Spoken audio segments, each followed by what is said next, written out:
It should be.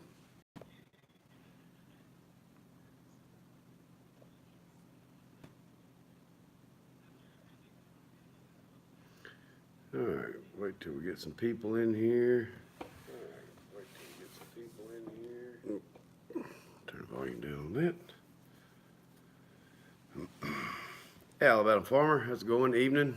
DLK, how's it going this evening? Hey, Logan, Back Farms, how's it going? Hey, Ralph, how's it going? All right, cool. So y'all must be getting a notification that I am going live. Good deal. Wait till we get a few more y'all on here. Jackie's live stream was pretty good. Hey, Clayton, how's it going, sir?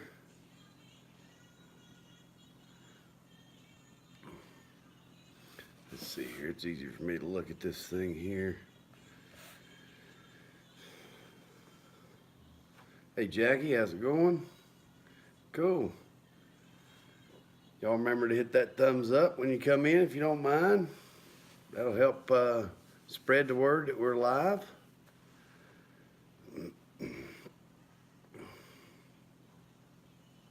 How's the weather up your way, DLK? Probably cold and snowy.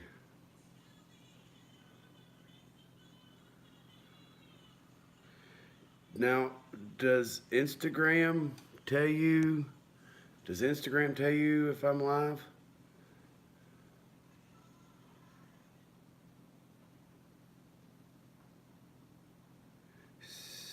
$7,300. That's pretty good, Logan. That's. I mean, that qualifies you for being monetized. Gonna look here. You're at 585 subscribers, so now we just got to get you networked and get you subscribers. You got the watch hours. We just need you the supporters, which I've I guess you're not supposed to use S words. That's a bad thing. But if there's anybody on my channel that doesn't have Logan's channel or any of these other channels, y'all make sure to go out and share the love for sure. So yeah, it has to be over the last year. That many hours over the last 4,000 watch hours over a year, which I haven't even been posting videos for a year. So I think I just posted my first video, gosh, back in like June or July, something like that. Hey, Deer Park, how's it going? Hey, Dirt Perfect, how's it going? Appreciate you stopping by. Hey, guys, if y'all don't have Dirt Perfect as one of your channels, that's another new channel.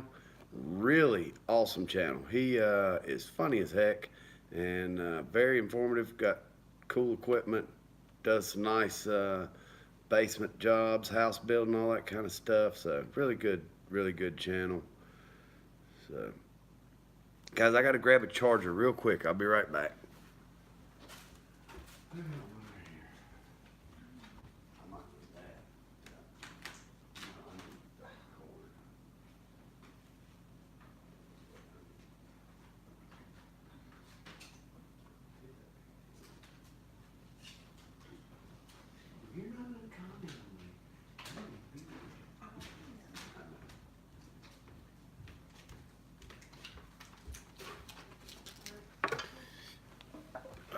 Sorry. The old phone's at 20%. I didn't think about that when I hooked it up.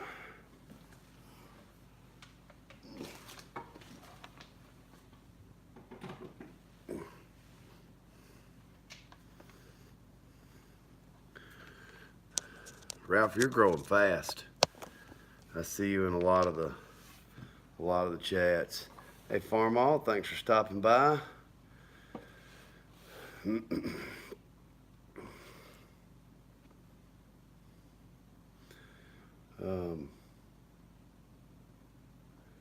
Hey, Dan Organic, how's it going? Pew View, how's it going?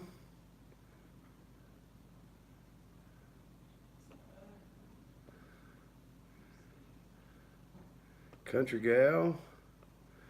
Hey, Clint, thanks for stopping by. All right, yeah, getting some people in here. It says we got 16 people in. Trolls cost you 3 months of no live. I haven't had to deal, I guess, with any trolls or anything like that. I would just ignore them.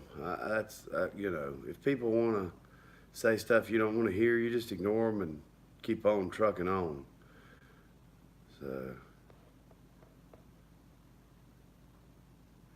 if I told you.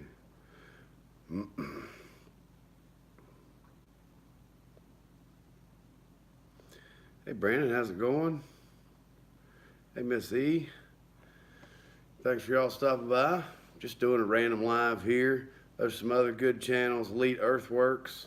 That's another great channel to subscribe to.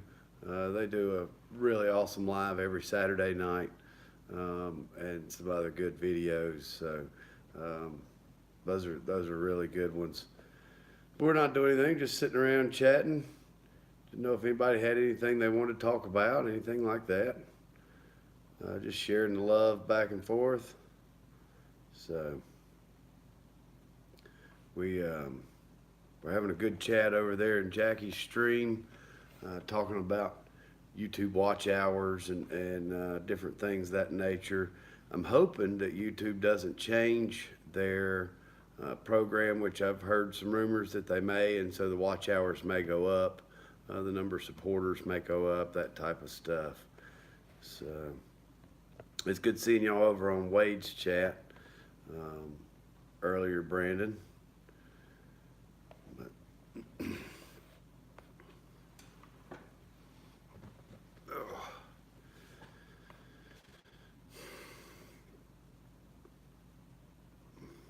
I don't mean to be silent. Sometimes I'm a little nervous at these lives. So y'all got to give me stuff to talk about, or I just don't, I don't know what to say. No, I have not got my tractor back. I think they started working on it Monday. They'll have it hopefully ready first of this week. I'm going to call first thing Monday and see what's going on with it. I start to get a little antsy after the couple-week mark. But in the same aspect, that might mean that they actually found some problems and are fixing whatever was wrong with the hydraulics as far as the steer and all that kind of stuff. Yes, Clint, the guy McConnell's does all my rebaling. He owns the Massey dealer there, and he's very fair with me. He's been really good to me this year. I'll say that. He's helped this young farmer really grow. I couldn't ask, the area I'm in for my farming outfit, I couldn't ask for a better support group of neighboring farmers.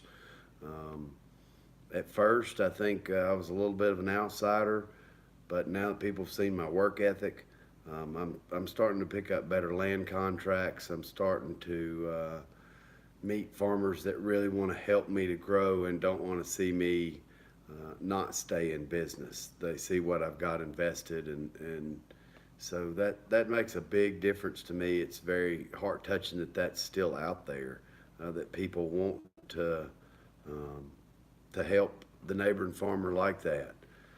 So we've got probably over 5 inches of rain coming this week, Brandon. I'm about over the rain. It looks like we're going to have another wet year, unfortunately. I've got oats that I need to sow and fertilizer I need to spread. I'm about caught up on all my bush hogging. So try to read some of these comments here. That'd be good farm off if they don't change their requirements. That would be real nice. Which I started posting these videos. I had a Facebook account, and you guys can find me on Facebook as well, SLC Farms. But I really enjoy it. It's given me something to learn. I never knew anything about editing a video, really filming a video, and now I kind of concentrate on it. I want to make the best video I can. My tractor series there of going through the Kubota, I deleted probably about 40 minutes worth of clips, and I literally felt like I was going to cry. I worked so hard on that video, and when that happened, man, alive. But so as I grow and learn, I hope to get me a computer and not do just everything off my phone. I think that's going to be a big thing. Uh, the next step after a computer, I'd like me a GoPro and then maybe a drone. I'd like the drone for the farm. I think that'd be really nice. So, good bad. Yeah. 5 to 6 inches of rain in Kentucky. Yeah, y'all are getting the same weather there, Cannon Customs. Thanks for stopping by. Scott's Small Farming and Things. The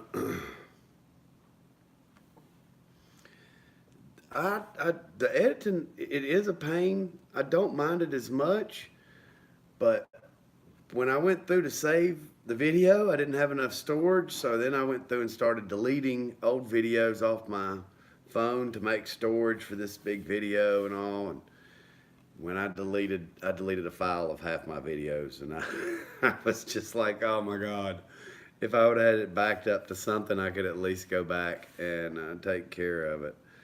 But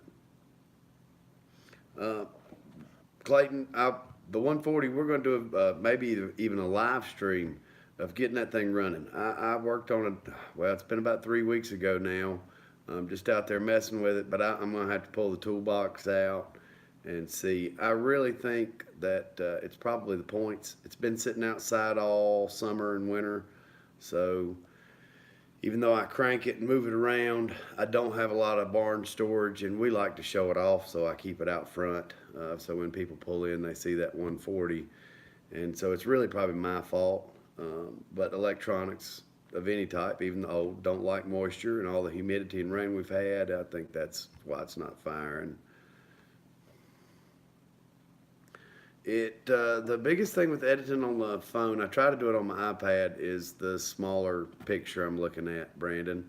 Otherwise, all my videos are on my phone, so it's easier for me just to swipe them right in. I can put together a video if I want fairly quick, as long as I have the footage. Drone footage of anything, I think, is awesome, Miss E. I love any of these guys' drone videos. It really puts into perspective the job that's going on at hand.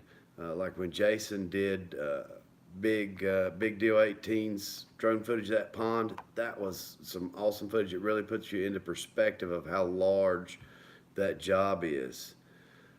Deer Park, I do follow Carmatra. I think he puts out some good videos.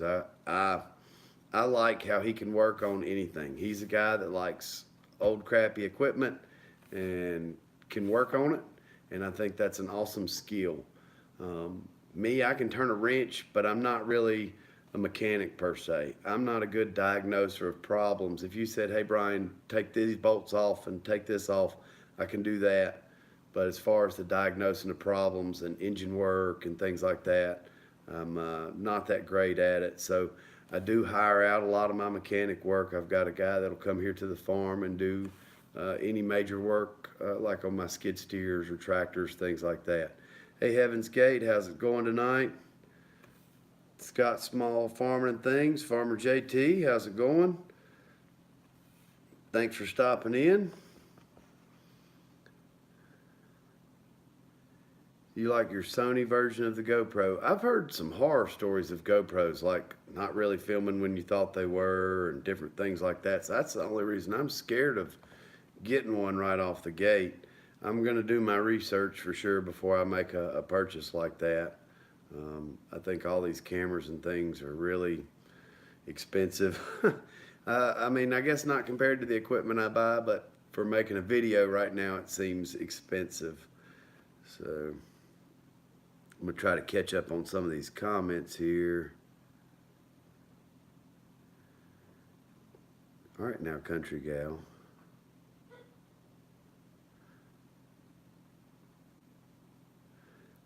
I have to scroll back up. Ralph, what's the AK ESCO?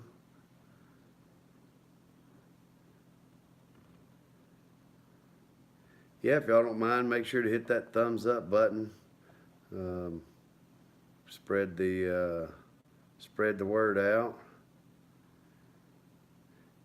The old engines are pretty easy to work on. I helped my grandfather. I will say I helped my grandfather restore that 140, the Massey 150 that I have. We completely did that ourselves. Me and a couple of buddies. I restored it. Did the paint work, the sticker work, engine work, all that. I think sometimes I intimidate myself more, kind of like with this live stream, than what it really is. I think once you get going on a project, you're like, oh, that wasn't as bad as what I thought it was. For instance, we had a well go out on the farm this year. Need water on the farm. Animals got to drink, that first and foremost. Me, have never done a well before and not really knowing anything about it. I call in a well company. I was right there helping the old man do it. I pulled the well and helped him do all the work. Now that I know if my well ever goes out again, which it probably won't here in my lifetime, I'll do it myself. I like to do things myself, but a lot of times I get intimidated about it and don't want to mess something up. When all in all, most projects are pretty simple. I'm a fairly handy guy, and so like the Hero 7. I was thinking about the Hero 5 because I've heard they were pretty good cameras, but not to get the Hero 6. But the 7's probably going to have better picture quality. Your Hero 5 freezes up, Logan. Okay. GoPro knockoff and paid $140. Hey, Farming with Maxwell, York. That's a good. That's a good channel there, guys. Really young channel. He puts out some cool little videos. Y'all go check out Farming with Maxwell. He just hit 100 subscribers. He was supposed to go do a snow angel in the snow. I did see him dive in the snow in shorts, but Maxwell, you got to do a redo on the video. There was no snow angel. Excavating 320, how's it going, man? Now I can weld, I can paint. I'm a good welder. I build a lot of the stuff that we need, tools that we need, things like that. I just sometimes am scared to dive into engines. I don't know. It's just me a lot of times. Brandon's got a 5 and 7. DLK, thanks for stopping in, man.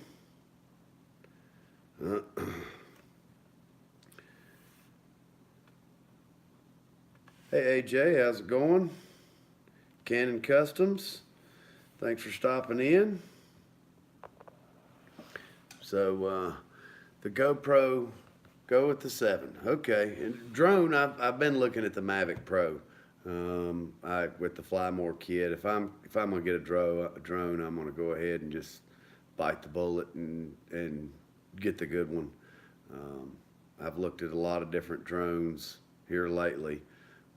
And even thought about getting something cheaper just to have, but I'd rather just save my money and get what I want when the time comes.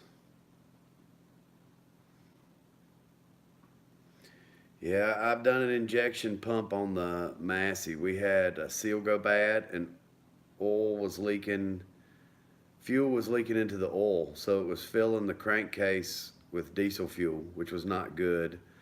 So we had to pull the injection pump, and I did that myself, and that was pretty interesting, taking the front cover off and all that. Luckily, it wasn't too bad of a problem. We just tore down and did a rebuild on the 150 Massey. I did bring in a mechanic. I tore the tractor down, broke everything down, but had a mechanic go in and do the rebuild, and then I put everything back together.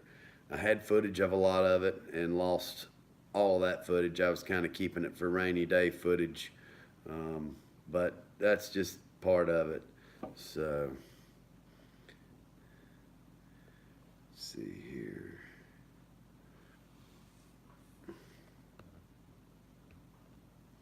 You've only flown it once, Brandon.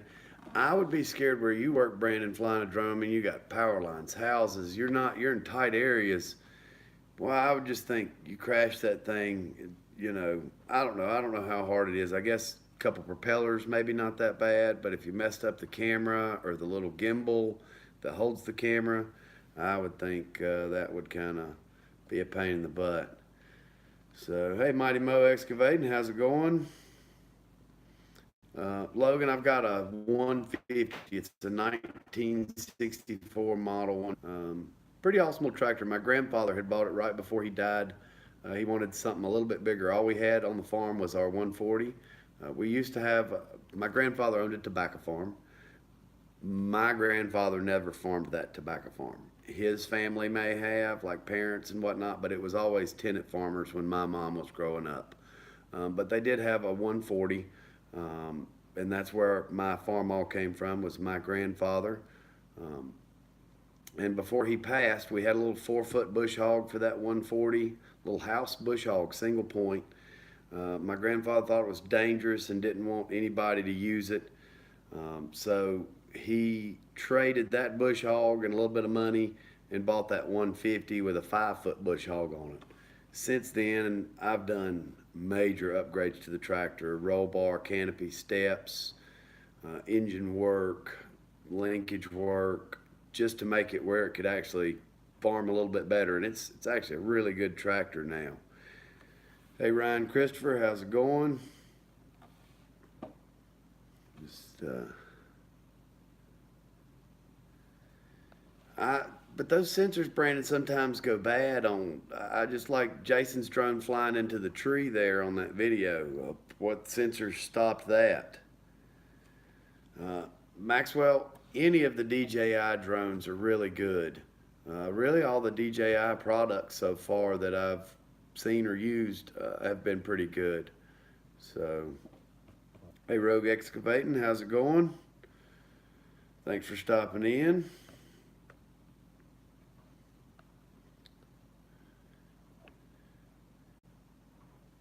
Don't drone and drink. Hey, so my question, you have to get a license. Now, is that license specific to each state for flying a drone? And then does it take anything special if you wanted to post videos of your drone, like if you're making money with it, do you have to have special licensing for that? I'm pretty sure that I was watching somebody and they said you have to take a course for like the FFA for flying a drone, which seems crazy, but I would assume there's so many people that fly drones, it must not be that hard. You just got home from buying your drone. That's cool. What'd you end up getting there, Rogue?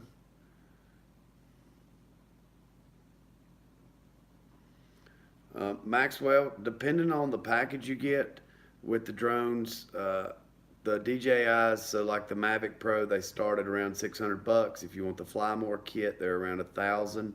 Amazon's the place to go, or straight to the DJI site. Yes, Brandon, you need a license to fly a drone. I know it's a federal thing, but I'm not sure if there is a license for each state or not. I'm in South Carolina, Maxwell.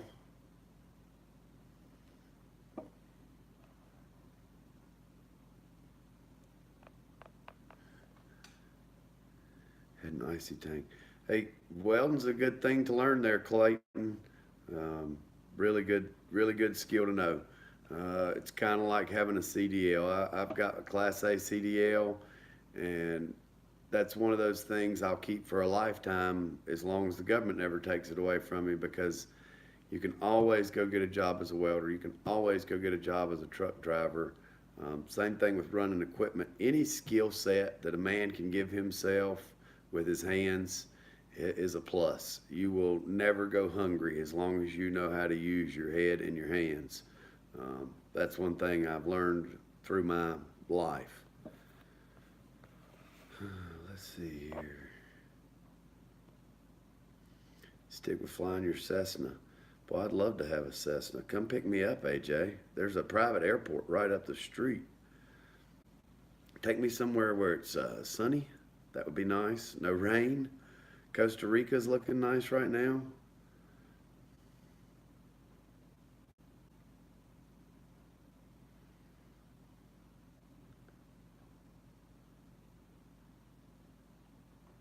Plastic bird with propellers. It does. It helps spread the word. Yep. 22 people in here, y'all. If y'all don't mind, make sure to hit that thumbs up. Spread the word. We got a live stream going. We'll keep it going. It's about 10 o'clock p.m. here on the East Coast, so I don't mind. Going at least till 10:30, 11 o'clock before I shut her down.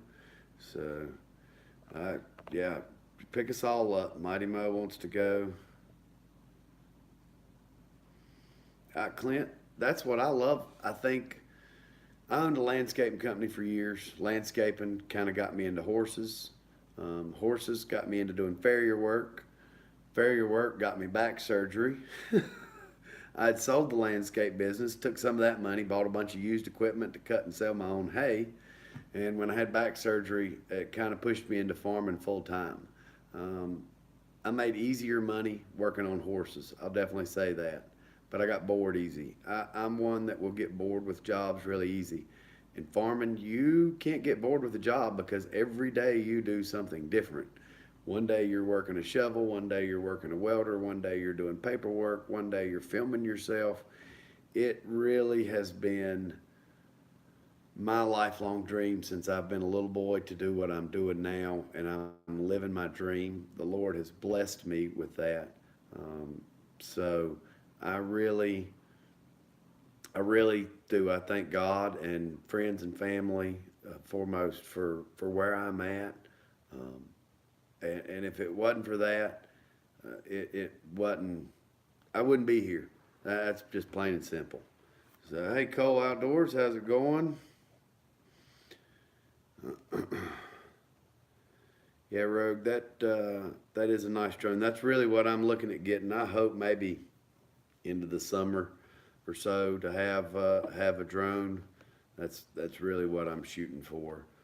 I want it not even just for video. And my cows, we're separating them out into different pastures.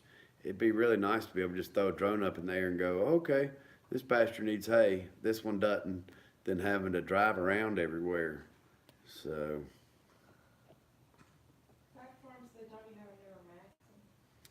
Um, Back farms, I do not. I've got the guy that runs the rebaling outfit. He's got Massey's, so we run his stuff. A lot of times, if you see like my 4610 video, we're in his Massey, loading out hay and hauling it.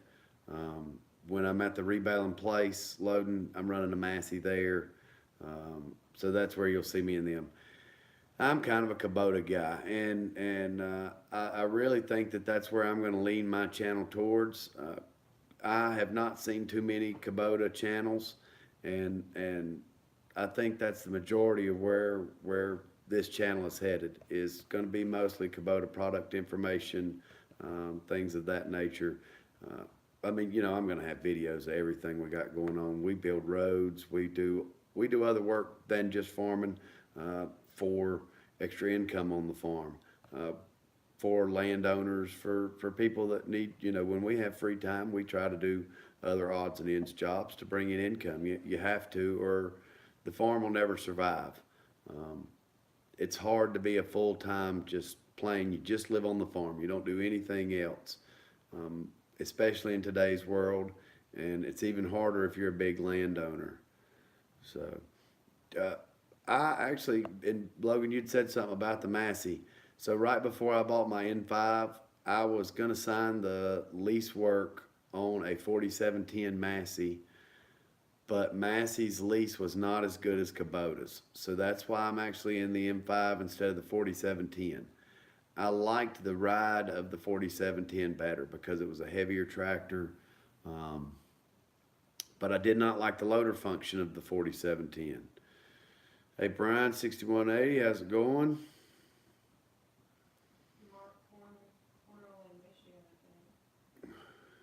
Hey Mike Cornell, how's it going?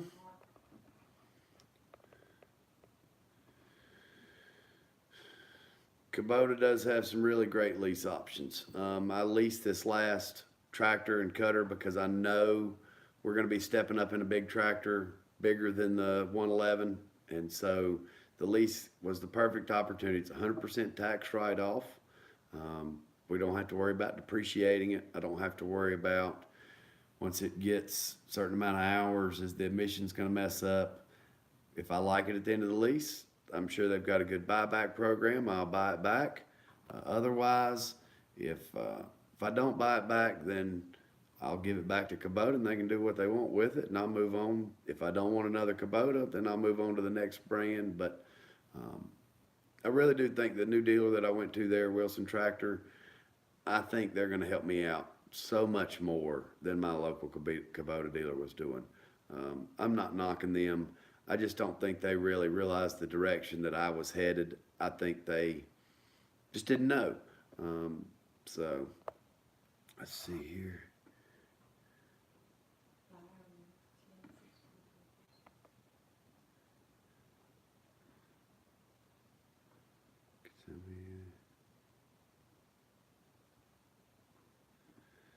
I like, I my Kubota dealer local used to be a New Holland dealer, and somehow they lost their New Holland contract. They lost their hay forge contract with Kubota. I would assume it's the dealer. I, you know, they're probably they'll probably not be in business that much longer. I don't know. They might be. They might surprise me, but I would think with the kind of customer service I receive from them and talking to other people in the area, I don't see how you could stay in business being that way with customer service. But um, I'm really happy with this new dealer, and I liked. Yeah, that's where I was saying. We were talking about the case. I like New Holland. They're a good heavy tractor. I'm not sure about the New Holland stuff though. I've not heard. I think if you get past the T4 into the like the T5, T6, they're probably a little bit better. But I know that the Japanese built engine from Kubota is going to be a good motor, and that's the biggest thing that's going to give you issues if you're is your motor. I mean, belts and flat tires. Any tractor's going to have those problems. Hydraulic hoses, things like that. But as far as doing motor work, where I don't want to touch it, I don't think you'll ever have to bust down into a Kubota as long as you keep the radiators and air filters clean. Don't run it hot and crack the head.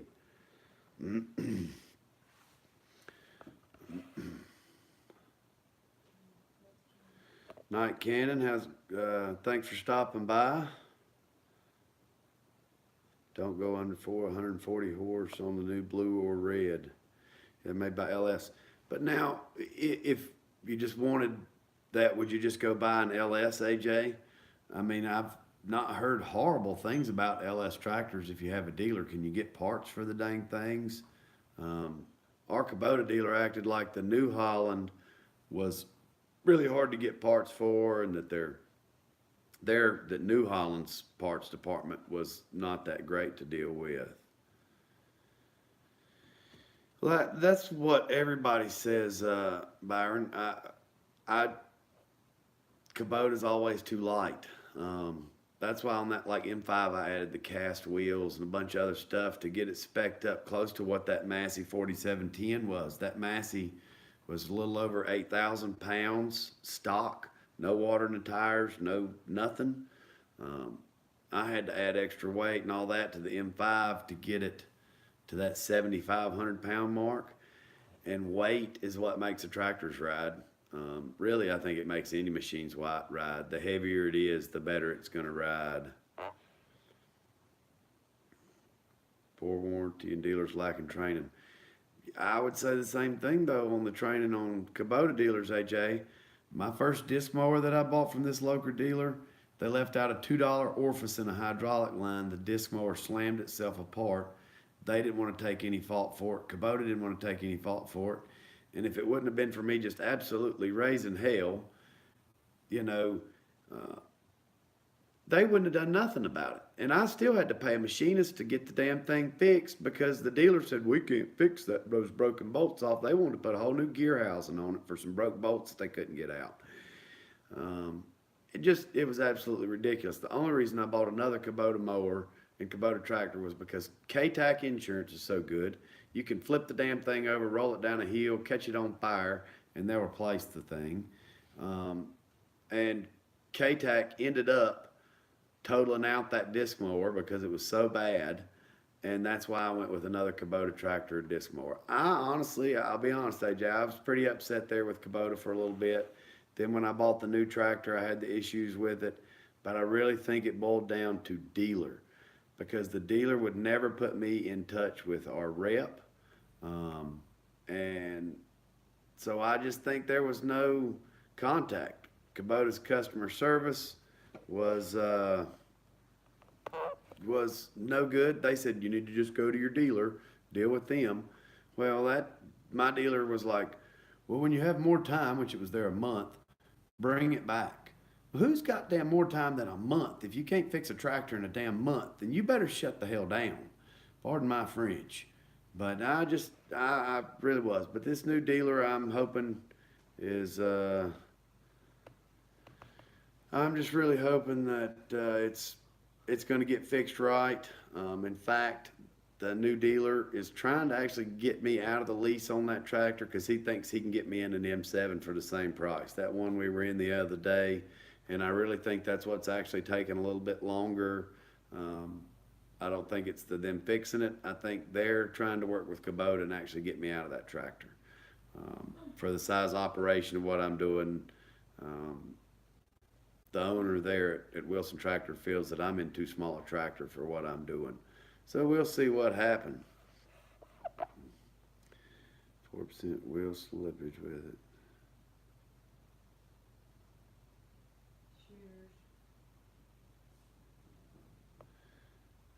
Hey, Shooters Option Targets, how's it going?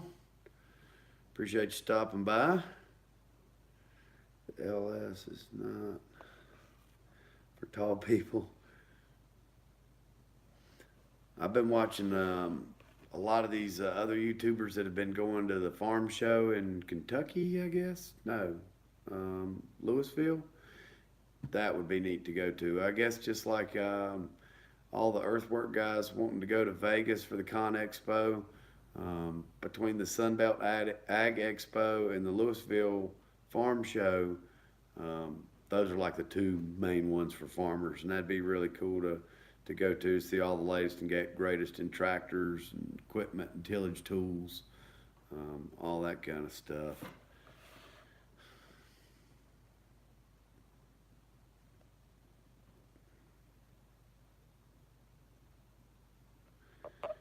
Hey BTO, how's it going? You know, BTO, when I first started buying my Kubotas, I did that. I poked my head in the shop and everything was clean and pretty orderly. What I didn't realize was I believe this company doesn't pay their mechanics enough to care. I think that's what it boils down to. They don't have any mobile service whatsoever. If a mechanic comes out to your farm, he's got a bunch of tools laying in his car or his pickup truck. That's a problem right there. If you're, you know, and my concern is this Kubota dealership, since they lost their forage line, they are now selling the excavators and the skid steers. Problem with the excavators and skid steers and them selling them, they're going to have the same problem. When a landscaper or a contractor goes down with his excavator, he needs it back quick. You can't have it a month to work on it. And if these guys don't know how to work on damn equipment, they won't sell many of them either. So I don't know where they're going to go. Um, hey Tommy boy, use your Kubotas for mowing and the little stuff. I guess the reason I like Kubota in my landscaping company, I used smaller Kubota tractors, the 30, 40 horsepower tractors. They were always good. Damn, you could use them as bulldozers. Then I got to run their skid steers for a long time, excavators when I was with the power company. They were always dependable. They may not have been the strongest. They may not have been the absolute best. They may not have been the heaviest, but they were dependable. And for me, that's why I keep newer equipment, newer trucks. I look for that dependability. I don't like to be broke down. I get frustrated with being broke down. So it's one of them things, if something breaks, I like a new truck. I can take it to the dealer, say, give me my rental, see you when it's fixed. I don't have to deal with it. I guess, call me lazy or what you might, but I've got enough going on here at the farm between the animals, hay sales, that type of work, that I don't need to worry about fixing stuff. Maintenance is one thing. I can grease equipment, change oil. That doesn't take long. But tearing a motor down because you got a sensor that went bad in the crankcase, who's got time for that? So Louisville, Kentucky, that's where it was. I like Fendants. Fendant, I think, is Agco, Challenger. Um, I wouldn't be opposed to a small Challenger tractor. I think I like the yellow. Um, Something about me, I'm not a big red guy. I don't know. I like Massey's. I just, if you had to pick colors, I don't like red and green. I like the color of money green, but I don't like green John Deere's. Um, the only red I like is International. If you want to go talk smaller mowers, I love Wheel Horse. I guess that's kind of, I grew up landscaping and cutting grass because I never could farm or have tractors. So that was the closest thing that got me to it.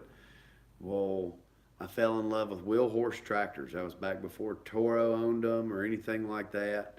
Um, we had them all throughout my childhood. My grandfather had Wheel Horse. You know, it just, they were good mowers. And I still have a Wheel Horse down in the barn today that we use for gardening and stuff like that. So that's that's where my passion for that came in. And Wheel Horse and John Deere, when it came to riding lawnmowers, were very competitive with each other. And that's why I never did like John Deere. You know, they're always kind of a little bit pricier. And I don't know. One of them things. Preference is preference. I'll use anything as long as it works. Front 3-point on the M7. Now hey, if I got the M7, that's where I'd want to go. Is the front 3-point triples. That way I could mow fast, and then I'd probably still stick with something a little bit smaller for my baling tractors. Because once you start hooking up to triples, you don't want to have to drop that and hook up to a baler. You need more tractors. But that would be the way to go. I think the triples would be awesome. Come up to Ohio for the farm review in September. All right, Ohio isn't that far, right, Byron?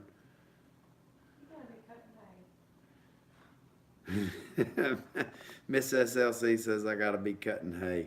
She's sitting in the room listening to me. 19 and snowing in Michigan. Luckily it's not snowing, but I'm about sick of this rain. We're gonna have rain for a week.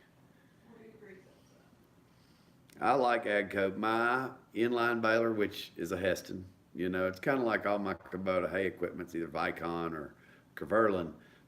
I love my little Heston 1840 square baler. I had a New Holland square baler before, and once I went inline, I will never ever go back to a side pull. So Cummins Power and the new Kubota. I've heard of M8 coming out, so that'll be neat to see. I think like the M8's supposed to come out for 2020. AJ Rogue, don't crash that new drone. Put it in auto mode and let it crash for you. But thanks for stopping in. Fence are pricey. I do like the color green on the Fent though. It's a little bit different than the John Deere green, that darker green. I've never even been around a Fent. My area, you're going to find John Deere, Massey Ferguson, and Kubota, and that is it. They brought in a Mahindra dealership about 2 years ago. That dealership made it here about a year and was gone. Elite, take care. Thanks for stopping by. But the Mahindra dealer, their only plus side was they sold McHale. So since they lost that, we don't have really a McHale dealer nearby. We don't have a LS dealer. The Massey dealer just got Coyote. So I think Coyote makes maybe 100 horsepower tractors and smaller. So that'll be neat to see. Roll down the hill to pond. That is not good there, BTO. Pond water usually will damage a tractor. Yeah, I hope Miss E feels better. I didn't even ask about her. That was rude of me. Thanks, country gal.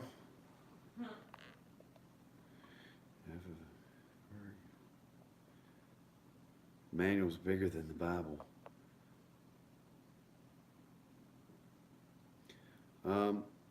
McCormick and Dutes are both making their way back, but you don't see them around here. You'll occasionally see a McCormick, but finding parts for them is just absolutely horrendous. You got to order everything in. So.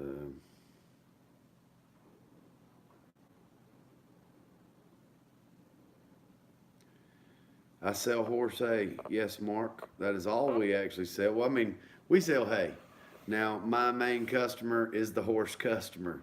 But I try not to call anything a specific horse hay, cow hay. I try to like let the customer make that decision for themselves. Sometimes customers make good decisions. Sometimes they make bad decisions. I do try to advise them on which hay I would get depending on the animals that they're feeding. But sometimes they take that advice and sometimes they don't. So it's pretty funny. Coyote, cool little tractor.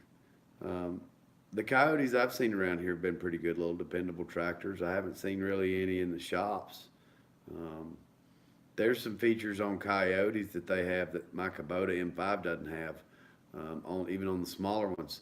Like, I don't understand why Kubota on that M5 has not put, even on the 7060, put fender controls for the 3-point linkage and the PTO, so you can bump the PTO from the back of the tractor. Both of those are pretty handy. McCormick's warranty is pooped.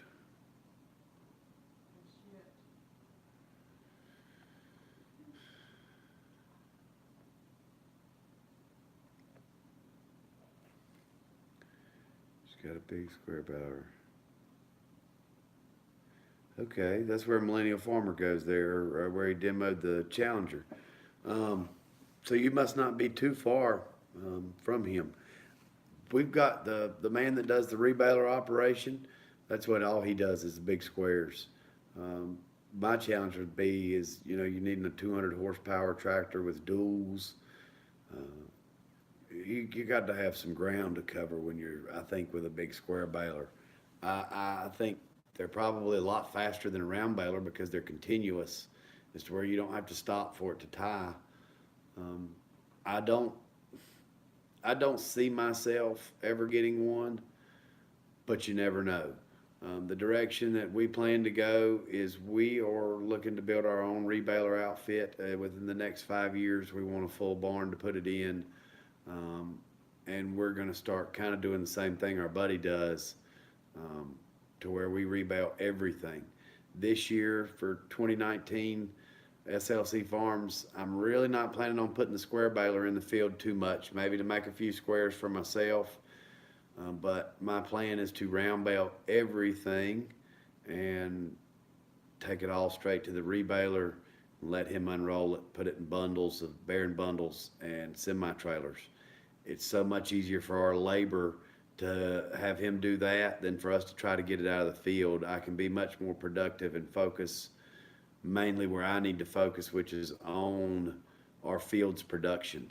We've got so much ground that needs to be reworked that I never have time. I'm constantly dealing with just trying to get hay up, being so small.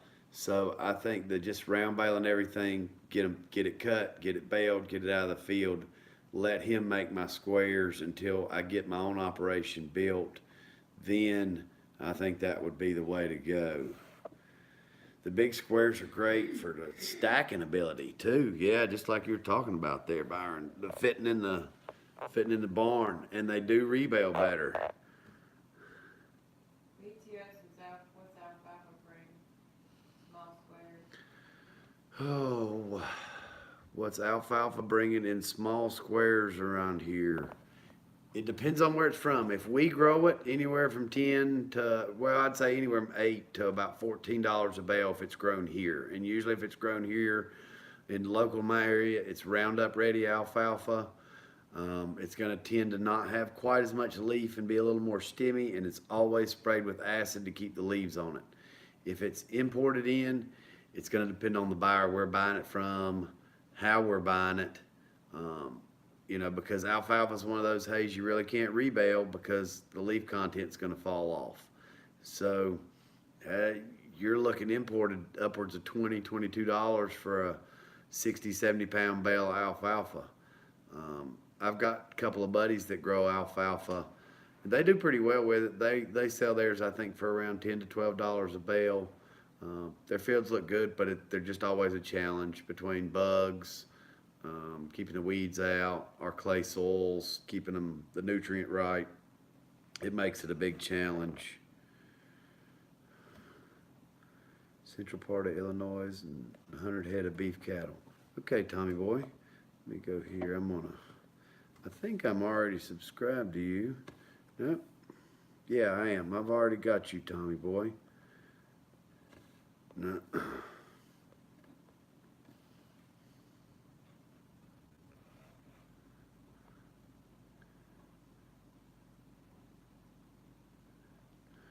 might have missed something there.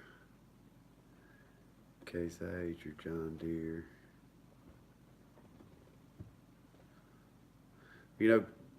Case IH is just a New Holland. You know, CNH, I guess, is what it is. Map of Illinois. Okay, Tommy boy. I would say most of my stuff's organic. All my fertilizer this year is going to be chicken litter. I couldn't be a certified organic farm because I do spray. We're killing out some fields to try to redo some stuff. I'm restricted on what my landowners allow me to do. Most of them won't let me burn. They won't let me row crop it. So the closest I can get to like planting crops is doing oats, millet, sorghum to try to break up the soils. So I just have to work it in that way. So that's why I'd say I'm more of the organic route because I'm very limited on what these landowners let me do. Most of them don't even like me spreading the chicken litter for the fertilizer. They just don't like the smell.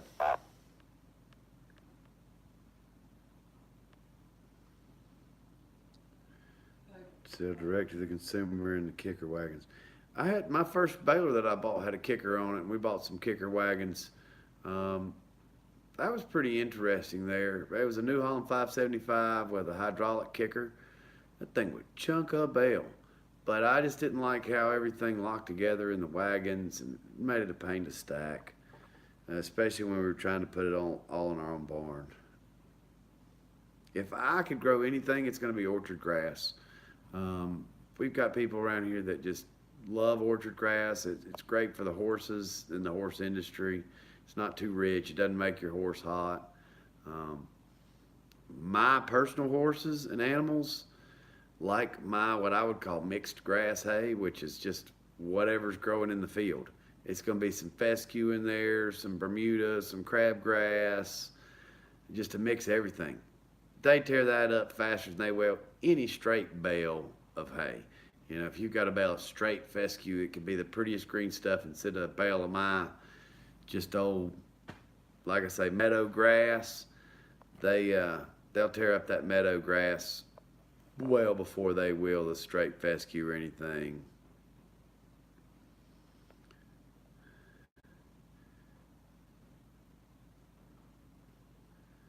Let them do the handling.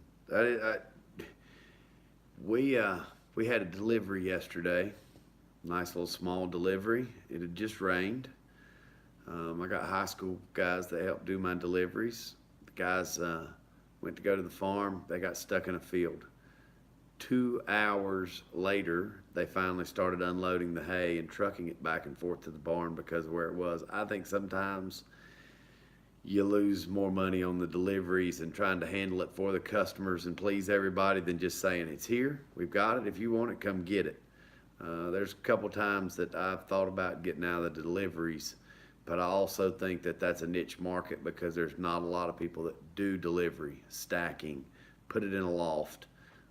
And there are so many people that want that service. 85% of our hay is delivered, not picked up from the farm. It's rare we have people come pick up their own hay.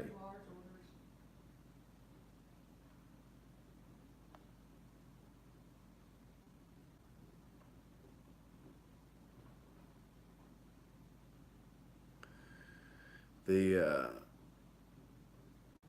2 40-pound bales and a single was in the works. Now, are you talking about, Mr. David, are you talking about the baler that'll put out double square bales? Like you can make one big windrow and it's got 2 chambers to make double square bales? I've been seeing some talk about like Marquest making something like that, and somebody else. Y'all spread your chicken litter after harvest. We never got a chance to finish harvest of our hay. Therefore, we haven't got any field work done. So all of our fall field work we're trying to do now. We were just starting to dry up, and now we're back into this stinking rain pattern. I hate complaining, but I really am. I just can't get any work done. I've really got 100 acres of oats I need to sow. I'm gonna fertilize about 300 or 400 acres for right now. That's all we can afford right now to do. I farm about 800 acres, but I can't afford to work all 800 money-wise at the same time. I have to pick and choose what places need the most work or what's going to be the most profitable for the farm. But I also try to keep the other landowners happy because I don't want to lose it. Because in a drought season, you need every piece of ground you can get. In a wet season, like we had this past year, you can cut the same ground 5 times because it's growing so dang fast if you can get in the fields. And you don't need that much ground. And that's what we ran into in 2018. We had fields that we had cut 4 and 5 times because of their growth, and then fields that never even got cut the whole year because we were so far behind. Bale Bandits making it, Clint. Okay. Is it the farm show? Okay. That's pretty cool, Logan. Now, that 1033, Logan, is that a pull behind or is that a driving stack wagon? Do you pull it with another tractor or do you drive it behind?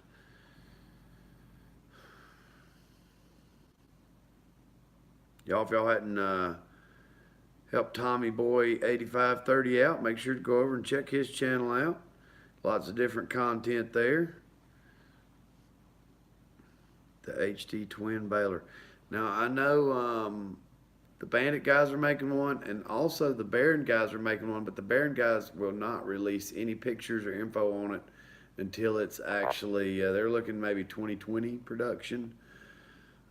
If y'all watch the TV show Moonshiners, there was actually 2 weeks ago, there was a double New Holland put together. So an old farmer up there in Virginia, in Culpeper, Virginia, took 2 New Holland balers, cut them apart, and actually made a double square baler. It put everything in one windrow and then 2 square bales shot out the back.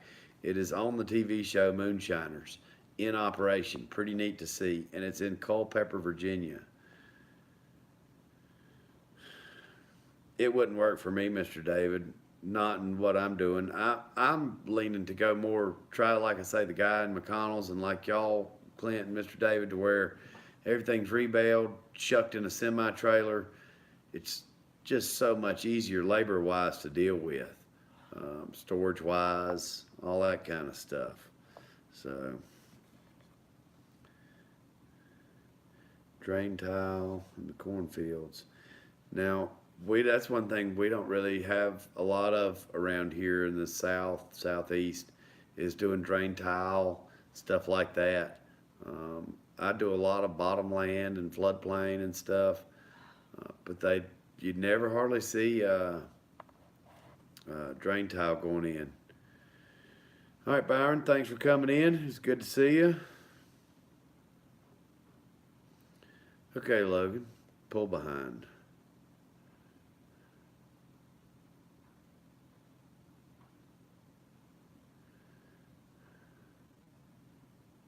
The Bale Bandits look like a Heston.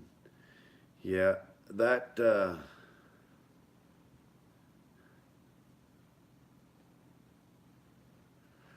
I think, Clint, for me last year, it was so hard for me to get the hay out of the field and into the barn.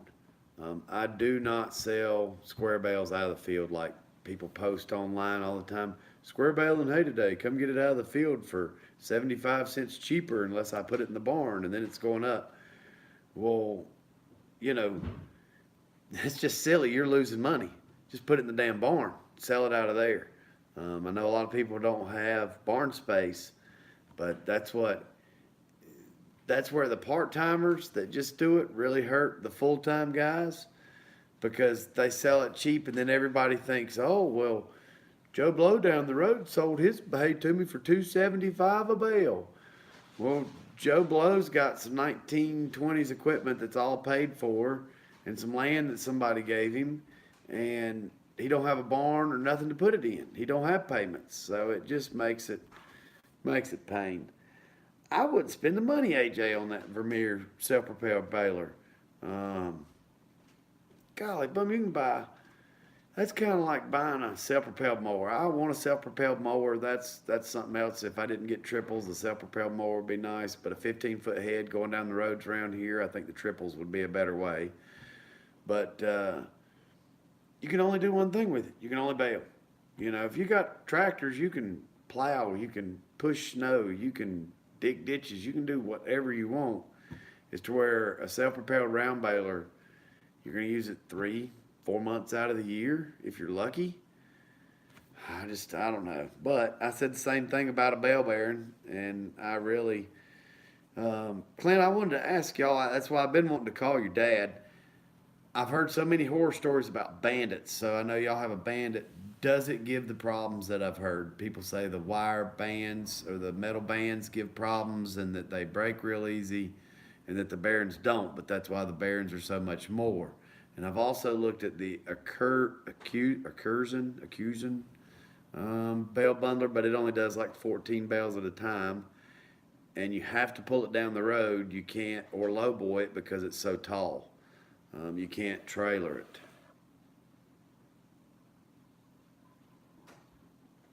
That's right, Mr. David. You know, you can't slack on it. The cost of doing it, people just don't get. Now, honestly, I think just cheap fescue or what people want to call cheap Bermuda, the two that we grow, I think they should be closer to $8 for a 50-pound bale. $300+ a ton in small squares. I think it's going to get there actually. There's less and less people doing it. There's less and less land to do it on. It's just part of the market. Working on a video, putting tile in.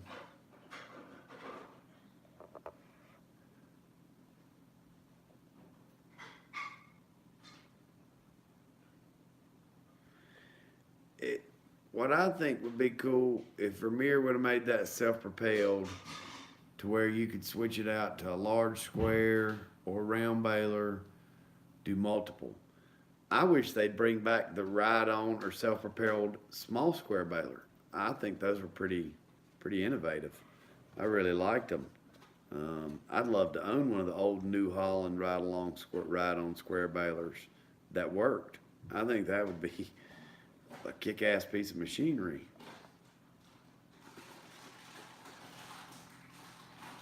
Have you ever tried teff grass? We've got some people that grow teff, but it's one of those that you don't see a lot around here. The most common you're going to see grown here is going to be your fescue or your Bermuda. And I was talking to a lady today. There's so much misconception. People think that all Bermuda is coastal Bermuda, and that is not correct. There are so many different varieties of Bermuda grass. Some that are more coarse than others. Some are more fine-stemmed. And that's what people just don't do their research. They don't know. They think, oh, my horse colicked on coastal. Well, that's why a lot of people plant like a Tifton 44 or Tifton 87. It's a little more coarse. You don't have the colic issues that you do with like a straight coastal. So I tell you what, Mr. David, did you watch Chucky 2009? I wanted to yell at the video. I hate poor guy doesn't read comments because he thought his Bermuda in Texas was going to grow during the winter. He needs to go in and bush hog all his fields, and he needs to fertilize. That was just pitiful. Poor guy. I really enjoyed Chucky 2009's videos. He puts a few too many ads sometimes, but he's fun to watch.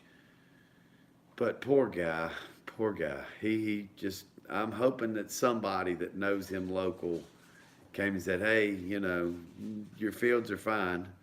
Mow them, fertilize the crap out of them, they'll grow. Especially that's one good thing about Bermuda. You throw the nitrogen to it and heat and water, and it will grow.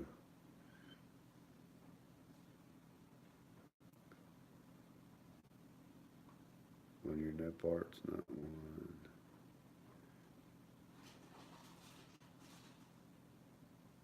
I had a local lady tell me that growing hay wasn't farming. So I guess I'm just I don't I don't know. She said that you had to row crop to farm. So I thought it was funny. I kind of laughed. I guess I just ride around in tractors then. Um, my new thing, I'm planting about 100 acres of oats this year. It'll be the first time I've ever planted any oat hay. I hope it works out right. I'd hope to have had them planted in the fall, but we're going to have to do it in spring. So,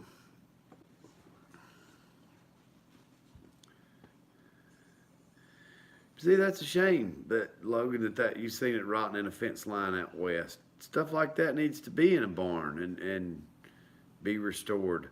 Um, yeah, but it may have been just so wore out that that's where it belonged, was in the fence row.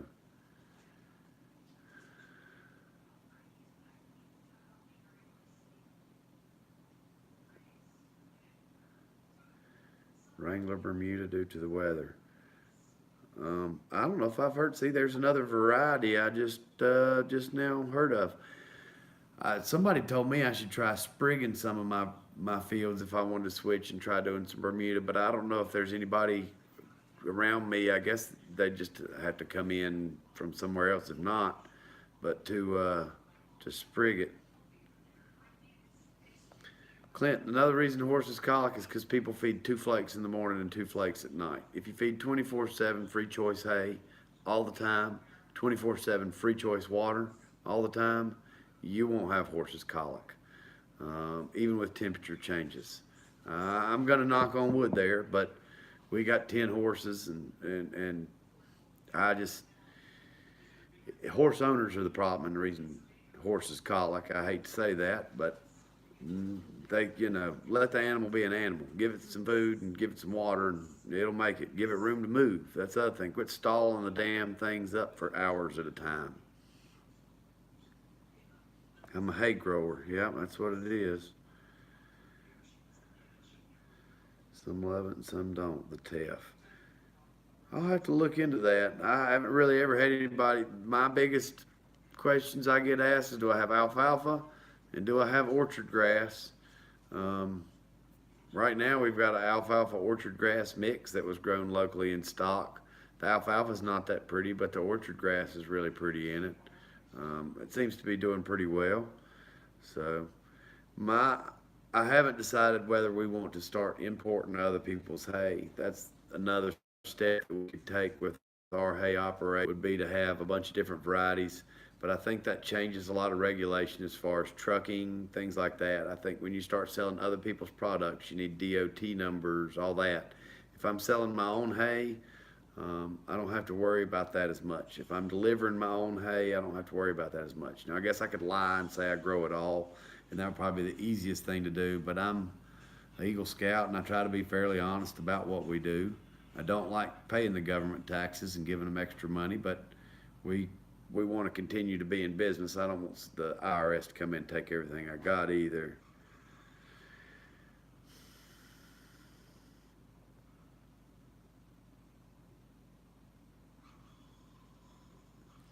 Get 2 nice bell bandits for 60K. That would be my own thing is, 150 grand is a lot of money for a bear, and even if the bandit gave a few troubles. Now, does the bandit, it does 19 bales, so that's 6 across, so like a six wide by 3. Is that right, Clint? Probably fits in the back of a semi van trailer a little easier. because the bearing bundles, there's 7 across and then 3 deep to make the 21 bale. And if you don't have a 102-inch wide trailer, they don't fit. Excuse me, guys. We don't feed any grain, Mark. Um,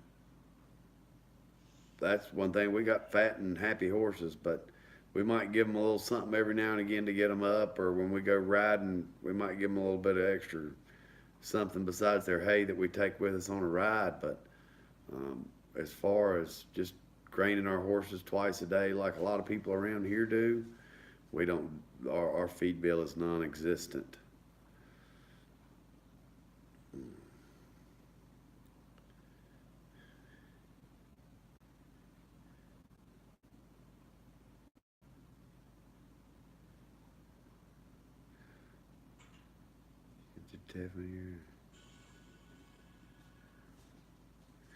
Timothy's another one. Now, if we could grow some nice Timothy, up in the mountains they grow a lot of a good Timothy, especially like New York, places like that.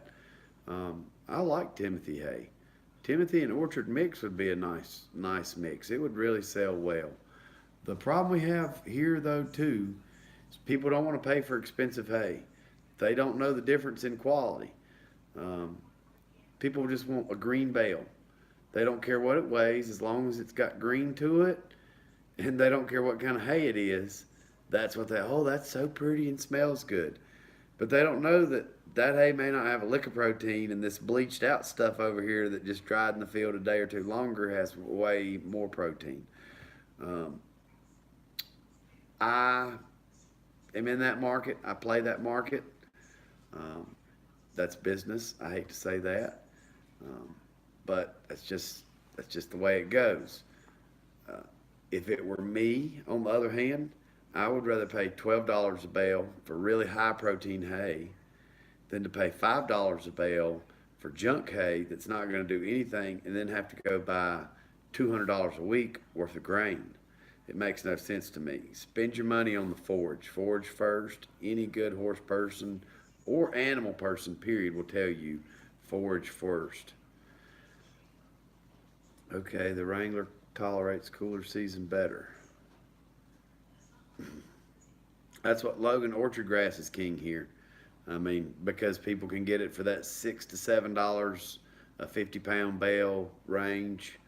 The horses eat all of it. As to where the fescue, you'll see them leave you'll see them leave bits of it, especially because people let their fescue go to seed head around here before they cut it. So when they let it go to seed, it loses all its protein, producing that seed. So it's not as palatable. If they'd cut every 30 days before it even produced a seed head, they would realize their hay sells better, their animals like it better, and they eat it all. That's really any of them. It's when um, it's when you cut it. It's all in when you cut it. I cut all my hay at night. The sugar content's lower. We've got a lot of people that buy from us that have horses that have foundered or have metabolic issues, diabetic, that type of thing. When you cut at night, your sugars are lower in the grass or early morning. If you cut in the late afternoon, your sugars are going to be higher.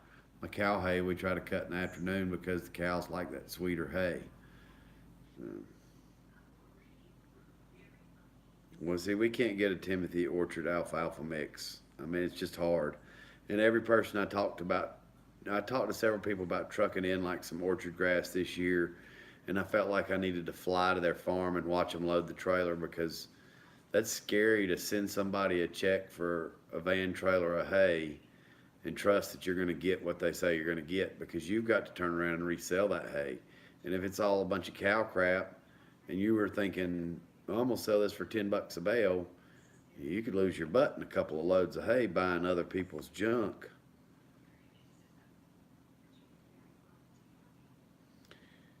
Plant your row crop land in it. Hey, Farmer JT, glad to have you back. It'll do 18 or 21. Okay, that's good to know. Cut it at 30%. That'd be about right, JT. Yeah, that's where your protein's going to be right when it starts to flower. That's when it's going to be done growing. It's not going to put on any more leaves. and you're going to have the highest protein. Timothy teff. Well, I'm going to do some research on teff grass, Clint.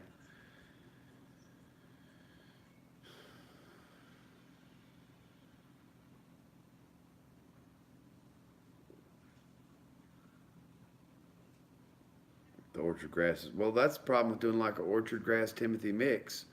One's ready before the other.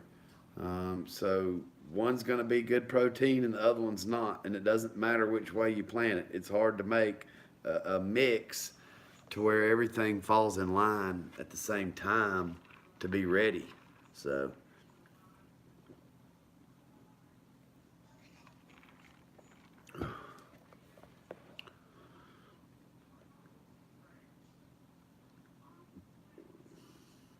we could do some trading. You send a truckload of hay down, and I'll send some loads of straw back.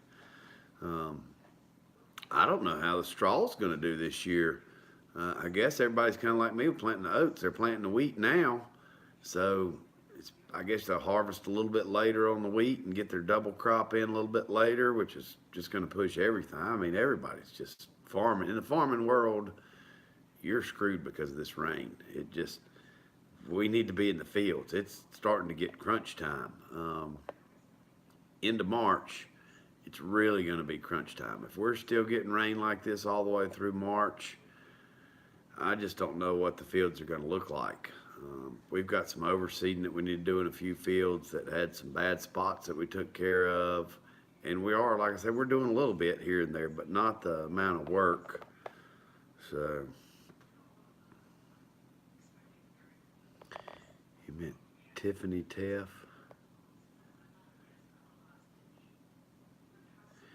See, everybody around me, I had some people come look at some hay the other day, and the better hay actually was a little more sun bleached from where it sat in the barn, but they didn't want it.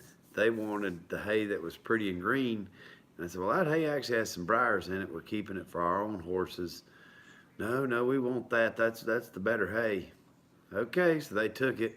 Then they got it home, and then they didn't like the fact that it had briars in it. When I told them, I said, well, you're stuck with it. You can't fix stupid. And I'm not a politics get on it on my channel person at this point, but there's just so much stupid running around this world. It's unreal. We really need some politicians that are farmers in DC. It just, these nut jobs. It's going to be a wet season here. We can't have another wet year. I mean, I just don't see. I say we can't. It is what it is. I guess I'll learn to make silage.